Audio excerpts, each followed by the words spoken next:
Hello, everybody out there in the internet world. It's us, it's Coaching Unpacked. We are back. Good evening, Sarah. Good evening, Chris. Good evening, Adam. Adam, you're there. Hello. It's all very exciting. Happy New Year to you both, even though I've seen you, because it's the 27th of January. And look, hasn't a lot of stuff got in the way of us sitting down and getting our 5th episode out? But it's not a problem. We're here now. I'm usually not wearing this kind of stuff, but I think it's important, Sarah and Adam, that some of our listeners, because we've had some comments about kind of coaches being teachers, etc., etc. Well, Adam and we've just come from school. I've raced through the law. I think I've still got my lanyard on. So if you're listening and not watching the Visual podcast, that sound is a lanyard. It's been a bit crazy today, not going to lie. So we've come in, and here we are for episode 5. And we're just going to get straight into it, because some of the feedback we get from this podcast, Coaching Unpacked, is that people love how to the point we get it done. They can listen to it whilst they're having their breakfast or on the bus home. So there we are. So today is all about variation in coaching. And I think, Adam, I'm going to hand it over to you to introduce that. And all of our listeners, if you're out there, if you want to drop us a message or a question, you are more than welcome to. Please do. Thank you, Adam. Yeah. Brilliant. Yeah. So this is a really exciting one. So there's going to be like some actual, well, we've done live modelling before, but today there's going to be like live modelling of live modelling. How so meta? It's going to get really meta. So it's a bit of a challenge, but hopefully it all goes to plan. So basically, yeah, this episode all about coaching that involves getting the coachee to think of what if and how they would adapt to different plausible situations that they might come across. So the reason why that's important is because teaching occurs in a really complex environment, which is often unpredictable. If you model something to students and are they all going to get it straight away? How might it go wrong, etc., etc.? These are all things that teachers have to think about on a day-to-day basis. So here we're going to show you how you might coach on some of those what if moments. So the situation is one where Sarah has watched me teach. I modelled, so in the teaching that she watched me do, I modelled how to create a sense of chaos in creative writing, but I didn't really verbalise my thought process behind my word choices, my sentence structures, my authorial intent, all of that kind of thing. So all of the things that we've been working on as a class, I didn't actually model and externalise my thought processes on. So Sarah and I have noticed that students' work afterwards wasn't very good. Like, it didn't quite hit the mark. They'd either essentially just copied my model, or they'd just given up really quickly and put their hand up and been like, I need help, I can't do this. So I've said that I don't really know how to deal with that situation. And I felt like I was firefighting, kind of trying to support every student, trying to support every student individually. So we're not going to do the bit of the coaching conversation that's come before that. So we're going to drop in on the coaching conversation at the point where Sarah has just modelled to me how to model and state my thought processes to students. And I'm now about to rehearse it. Okay, so Sarah's going to kick us off. Great. So Adam, you've seen my model. I explained my thought process to the class when I chose particular verbs to create that sense of chaos. What elements do you want to verbalise your thought process around for your class? And remember, we said that one of the success criteria was to be judicious, so we don't overload the class. Yeah, so I think like you, I want them to understand which verbs would be best to choose. And secondly, I think probably keeping it to 2 things would be sensible at this point. So yeah, first one would definitely be the verbs that I choose, and the second one would be like using short sentences to kind of convey this feeling of disarray and everything happening at the same time. Yeah, okay. So I'm going to give you a few minutes in a second to make a script of what you want to model to the class so that we can rehearse it. Check your script against the success criteria. So you've said only 2 things, and I think that's pretty judicious given your class's knowledge. You've got to be concise when you're modelling. And as I was in my model, be precise. Explain what you're thinking and doing and what effect it is likely to have. Okay. All right. So I'm scripting the model that I'm going to share with the children, like the model I've got then. So I'm going to say, like, the boat lurches violently, hurtling the passengers into a tangled mess, because I've got like lurches and hurtling there. And then I'm going to go to some short sentences. So glass shatters, screams pierce the air, someone shouts orders. So I'm scripted, think I'm ready to go. Amazing. So let's get rehearsing. Okay. So I'm going to use this as my board, as if I'm modelling live to the children right here and now. Okay, everybody, so now I'm going to do a model for you of this next piece of writing. And there's two things that I'm going to focus on in this piece of writing. The first one is that I'm going to choose verbs really, really carefully to communicate a sense of confusion and like a lack of control. Because in this situation, the main characters are losing control, and that's what makes it dangerous. The other thing that I'm going to use is short sentences. And I'm going to use short sentences because they kind of keep the text moving and create this idea of everything happening at the same time. So I'm going to use well-chosen verbs for confusion and short sentences to convey that idea of panic. Okay. The boat. Okay, so this is my first verb choice. I'm going to go with the verb lurches. The boat lurches violently. And lurches is sort of an alternative to tipped. I wouldn't say that the boat tipped because that sounds like it's too in control. Lurches really does sound like it's way out of control. So the boat lurches violently, hurtling the passengers. So it doesn't say, I'm not saying knocking them over, I'm saying they were hurtled. Again, it's that lack of control. Hurtling the passengers into a tangled mess. So I've chosen those two verbs, lurches and hurtling, because they create a sense of confusion and a lack of control. So now what I'm going to do is try and use these short sentences to really up the pace and give this idea that everything's happening at the same time. Well, they're on a boat, so, okay, glass shatters. If there was any glass on the boat, it would definitely be shattering if the boat was lurching around. Glass shatters. Screams pierce the air. Someone shouts orders. And what's really important there is that I've got three of those short sentences back to back. I need to stack those sentences up if I want to create the idea that everything is happening at the same time. So I use verbs for confusion and short sentences to make everything sound like it's happening at the same time. The boat lurches violently, hurtling the passengers into a tangled mess. Glass shatters, screams pierce the air, someone shouts orders. Fantastic, Adam. That's great. And if we go back to the success criteria, you were really judicious. You focused on the verbs and those short sentences to be careful not to overload students. But you also did something else. You did a really nice, you kept summarizing what you were doing. So it was really clear that those were the things that you were focused on. You were concise and you kept kind of repeating yourself. But I know that sounds like the opposite of concise, but because you were repeating the same thing, it felt like you were sort of concise around particular ideas, and you were precise. So you were saying what effect things were likely to have. For example, stacking those sentences up, creating that sense of being out of control and that sense of chaos. I really liked when you did the verbs as well, that you compared the choices that you could have. So you saying, I could have used tipped, but I used lurches. And that's really nice because it will support, hopefully, your students to think like, well, first thing that comes into my head, oh no, that's not quite right, and pick something more powerful. So I thought that was brilliant.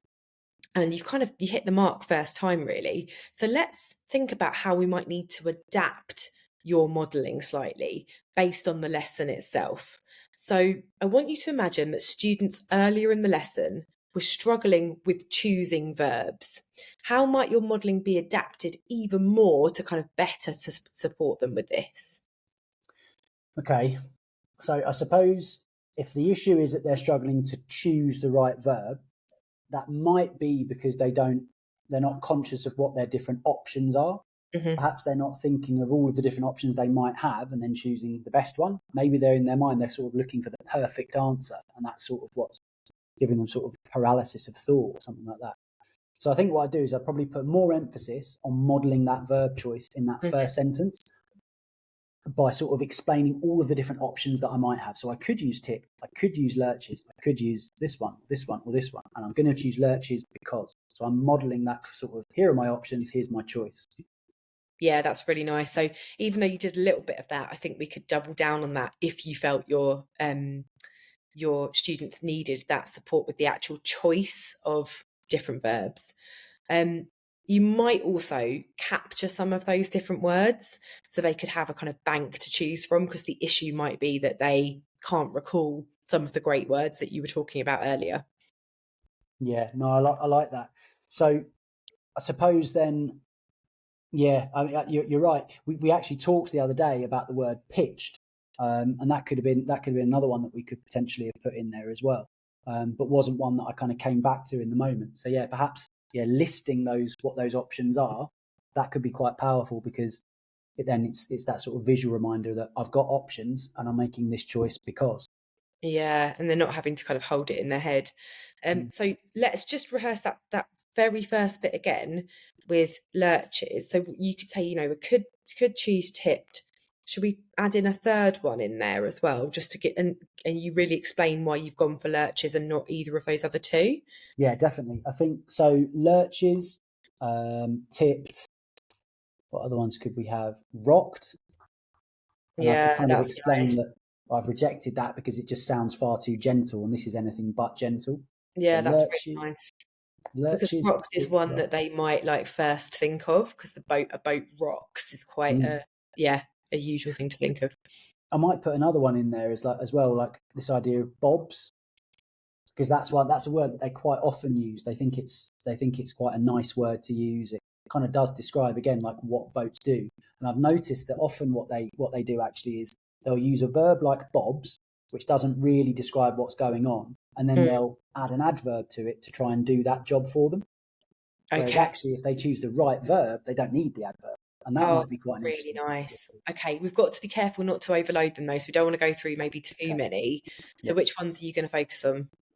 Yeah, okay, maybe let's get rid of bobs then in that case. That might be something we could come back to another time. But definitely like lurches and then the two alternatives of tipped and rocked. I think they're probably the right ones as well, because they really emphasise the point about the fact that tipped and rocked are both too gentle. Lurches is the one that is more violent, it's out of control. Yeah, it's a nice stark comparison. Then when they get a bit better, we could put in a few more subtle comparisons with the verbs as well. Okay, cool. Sounds Do good. you want to try that? Would Just love that to. first bit. Just that first. Yeah, Yeah, okay, just the first bit on the verbs. Okay. Okay, everybody, I'm now going to model to you a piece of writing, and I'm going to focus on two things. The first thing I'm going to focus on is my choice of verbs, when the verbs that I choose are going to deliberately try and communicate this idea of confusion. The second thing I'm going to do is use short sentences to give the idea that everything is happening at once and that things are moving really, really fast. Okay, so the boat. Okay, so this is now my first opportunity to use one of those verbs. So I need to describe with one word, the verb, exactly what the boat is doing in this particular moment. So some options that I've got. I could say the boat tipped. It does tip, it sort of moves over to one side and people could potentially be about to fall out. I could use rocked, because actually on water, the boat tends to go backwards and forwards, side to side, and that's sort of more rocking than tipping. So those would both be accurate to describe the kind of movement of a boat. I could use the word lurches. I'm going to go for lurches simply because lurches communicates that lack of control. Tipped and rocked are both too gentle. So I'm going to reject those and I'm going to use lurches because it communicates that lack of control. The boat lurches violently, hurtling the passengers into a tangled mess.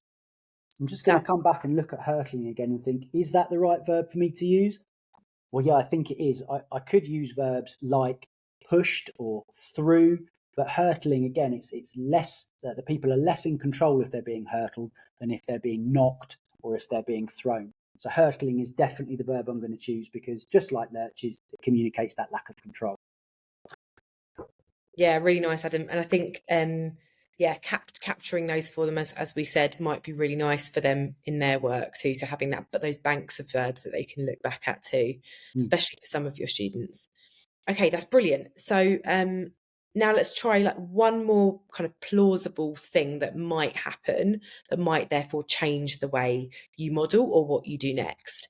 Mhm. So what if when you're circulating, you see that your students have taken your point about short sentences too far and they've written paragraphs of short sentences, and they're not kind of including those longer sentences as well, and therefore they're kind of not creating the chaos that you modelled. What would you do then? I think realistically, I might stop and just remodel. So kind of come back and start again. You don't seem too sure. Well, I don't want to disrupt the flow. And like writing is a thing that's, some kids really find it difficult to put pen to paper in the first place. So I don't want to kind of knock their confidence by sort of saying, oh, you've done it wrong, I'm going to need to start again. Yeah, so that's a very understandable thing. So if you've got kids who are writing lots of short sentences, they've kind of got into a flow at that point, haven't they? But what I want you to see it as is that they're redrafting their work, and this makes it low stakes. No writer gets it right first time. So let's say you stop them, you go back to the model. What are you going to emphasize with them for their second draft? Okay. So I guess like I go back to the paragraph again. I can read it out. So I don't actually need to start again and remodel. I can read out the paragraph a second time, and I can really draw their attention to the differences in the sentence lengths. Because that's the one kind of active ingredient of what really makes this technique sing. So I can really emphasize just that. I can emphasize the fact that we want this different sentence lengths to create the chaos, because it then sounds unpredictable. So I've got a mix of different sentence lengths. Just like the situation for the passengers is unpredictable, so too will be the length of sentences that we use. So then they should go back to their work and look to use different sentence lengths if they haven't already. So there's that opportunity for them to redraft, like you say. That's really nice. And if you feel like that's something that might happen, like might plausibly happen with your group, you might bake in that, like really pulling out the difference between sentence lengths into the original model to kind of preempt that from happening. But it's great. I like your thought around like going back to the paragraph. You don't need to rewrite it. You just need to really emphasize it. There's also one tiny what if, which is if you tell them to go back to their work and just look for different sentence lengths, there's a chance they'll just shove these short sentences together. So really maybe trying to show them, like maybe taking a couple of sentences that one student's has that are too short and kind of showing how you'd need to redraft that into a longer sentence rather than just stick them together. Okay. Yeah. Okay, That sounds so good. we'll pretend that Adam then goes on to kind of rehearse that bit as well. But we're going to dive into now kind of discussing Chris's thoughts and Chris's questions around kind of that idea of using what if to sort of vary the rehearsal. Yeah, that was huge. That really came through. I can't help thinking we're seeing a little bit from Marvel, if that's not too left field. So, are you familiar with the Marvel series What If? No. Right. Okay. I'm gonna. Neither Adam, you've got a 12-year-old. What's wrong? What's going on? Yeah, right. So, I know. let's start a baseline. You know about Marvel as a comic book creation. Responsible for Spider-Man, Iron Man, all of that kind of stuff. Right. Okay. Fine. Nerds at home are freaking out. They're like, I can't listen to these people. They don't know what Marvel is. Right. So what they've done is they've got, in like kind of folklore that we talk about canon. Does that happen in the previous history of the books?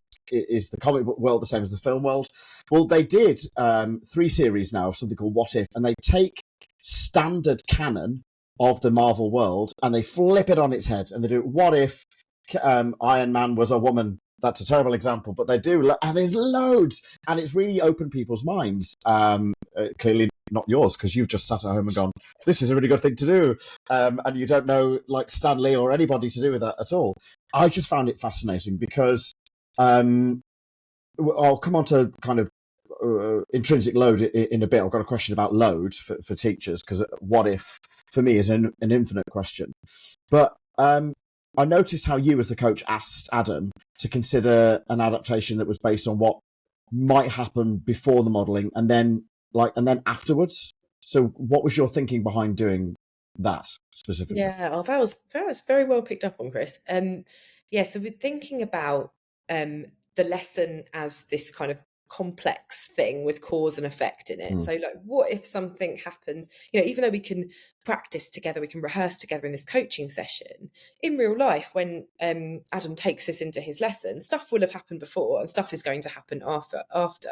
So your what ifs could be like, what if students aren't paying attention while you're modeling it? Because it could be a what if during, but it also could be a what if before and after. And that's kind of what Adam and I were going for. And it's just that idea that cause and effect, and you might want to change the way you do something based on what's happened before and also what happens potentially afterwards. Right. Nice. Adam, what are your feelings about experiencing it like that? Yeah, I think it's important because it reflects the nature of teaching. And sometimes I think that coaching can very easily, I think, not reflect the realities of teaching. Like, things happen and things go wrong and unexpected things happen in teaching. And if we don't kind of bake those into coaching, we can end up with it feeling a little bit like it's preparing us for a reality that's not realistic. And I think it's important as well to kind of, we know that routines are really important. We know that routines are important for novices. We know that routines are super important for experts as well. But what's also really important is an adaptive mindset, and being able to notice in the moment that actually something has now happened, which means the routine that I was about to use now isn't fit for purpose. Being sensitized to that is as important as enacting the routine and then going, oh, it hasn't gone right, let me change something now. So it's preempting what will happen, and therefore, I think Sarah, you talked about it a lot before around this idea of mental simulation, and going, okay, well, A has happened. If I now do B, that's more likely to lead to C, which I don't want. I want F or G or whatever it might be. And so that means I've got to adapt the planned routine rather than adapting the routine after it's been done. I wonder if it might help some listeners out there, particularly those who might be coaching skeptics or people who aren't quite sure whether this is for them. From a safeguarding point of view, it's impossible for people to get better at safeguarding effectively without experiencing safeguarding experiences. And if that has happened, that means a child is at risk. And that's a terrible situation to be put in. You have a terrible safeguarding situation at work, and you can only get better at it by doing it. So really, to effectively train people who are in charge of safeguarding and your wider safeguarding culture, you have to live in the what if. You have to live in the case study. You have to live in the realm of adaptive expertise. You have to sit in that. And that's kind of how I square that circle, by looking at that and saying, well, look, if you are skeptical about thinking about variations within coaching, it's just about having that mental adaptation, that mental simulation we were talking about, having a practice and kind of going, actually, do you know what if? Because in safeguarding, it's actually bad practice to not consider the what ifs. It could happen here. So maybe for people who are new to coaching, who are kind of looking at this and just why are you asking the teacher this? Because I guess I can see how getting Adam to think more along the what if allows him to be more adaptive because he's thinking about it. But let's go devil's advocate, which is my job. For people who aren't seeing the visualized podcast, I'm doing a dance. How do we do this without overloading the teacher? Because this is episode 5. We have done some brilliantly received episodes. We've looked at mapping, and we've looked at questioning and cause and effect. And finally, we're at variation. And how are people to sit there and just go, I can't, like my brain has... How do we get them to a point where they understand, where we understand that thinking in this way is going to feed our adaptive expertise, and that's a good thing? Devil's advocate, how do we do that without overloading the teachers? Yeah, I think it's a really important question. So Adam got it kind of first time with the scripting and the practicing. I had no kind of feedback for him really based on the success criteria. So that tells me I want to squeeze a bit more out of that experience for him. And doing that means taking him beyond the immediate experience that he's having.